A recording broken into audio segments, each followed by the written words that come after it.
Your headache's gonna go away, inshallah. This is simply wrong and cannot be defended. People have asked me what I thought about David Lynn. I haven't said too much about him. There's been one, maybe two things that I've said that I disagree with him, but I don't know a lot about him.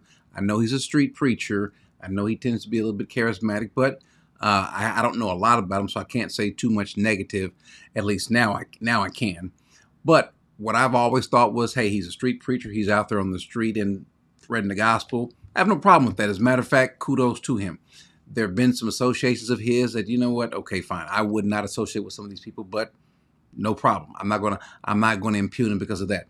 But this right here that we're gonna see, this says a whole lot.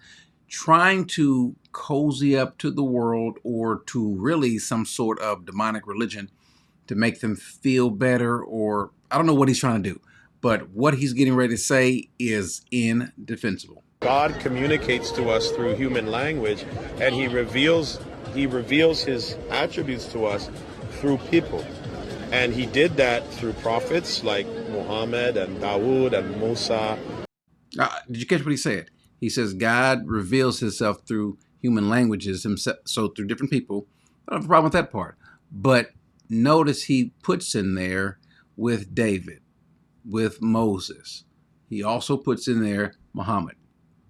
Just play it again, let you hear it. God communicates to us through human language, and he reveals his attributes to us through people. And he did that through prophets like Muhammad and Dawood and Musa. There's just no way that you can say that. It's indefensible. Moses, yes. David, yes. Anyone else? Yes. Muhammad, no, absolutely not. Now, I don't know what he's trying to do. If he's trying to cozy up to the enemy. I know that Paul makes a statement. He says that I become all things that I might win some in 1 Corinthians 9:19. But he's not trying to give the impression that you compromise or you kind of commingle someone or something that is ungodly. Everything about Islam is antithetical to Christianity.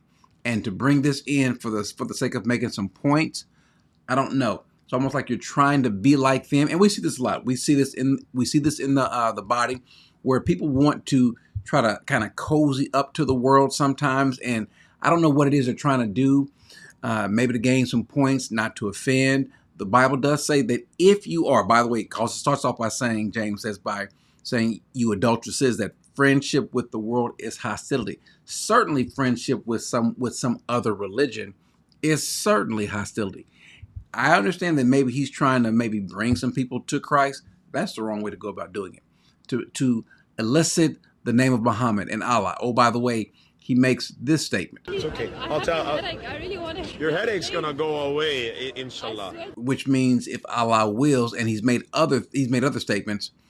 This is a reason to avoid him now. Whatever else he said in the past, this right here, no, I'm sorry, that can't be tolerated. That can't be tolerated at all. That's like saying, speaking to someone who's a Mormon or speaking to someone who is, I don't know, a Buddhist, and invoking one of their gods, invoking one of their people, speaking to a Mormon and saying that how God speaks to us through people like Paul and through Peter and then Joseph Smith. We wouldn't do that. We wouldn't tolerate that, nor should we tolerate this with Muhammad. David Lynn really, I'm sorry, needs to be ashamed of himself, and people need to avoid him. I understand that he's out there. Thankfully, as Paul says, nevertheless, at least Christ be preached.